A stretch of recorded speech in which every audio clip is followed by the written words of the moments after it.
आगे। खैर, तो ये चूहे और घड़ी के ऊपर की कहानी है, ठीक है। इसको हम उर्दू में हिज्जे करके पढ़ा रहे हैं। तो ये अब यहाँ से शुरू करते हैं। देखिए, ये है अलिफ, ठीक है। ये है चे और दो चश्मी है। जब चे दो चश्मी मिलता है तो हो जाता है छ। तो छ पे ये तशदीद भी है ना। तो अलिफ ज़बर और छ, अच। फिर इसी छ को अलिफ के साथ पढ़ेंगे, ये लास्ट में आता है तो ये अलिफ होता है। अलिफ लास्ट में आता है तो मिल जाता है, ठीक है। शुरू में आता है तो मिलता नहीं है, बल्कि अलग रहता है। देखिए, इसको इसके बीच में स्पेस है, लेकिन इसके और इसके बीच में स्पेस नहीं है दोस्तों, ठीक है। ये हो गया अच, फिर छा, अच्छा।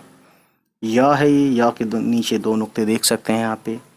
वाव है तो य वाव, और नून गुन्ना है तो ये हो गया यों। और नून गुन्ना ना होता तो ये होता यो, लेकिन नून गुन्ना आता है तो ये हो जाता है यों।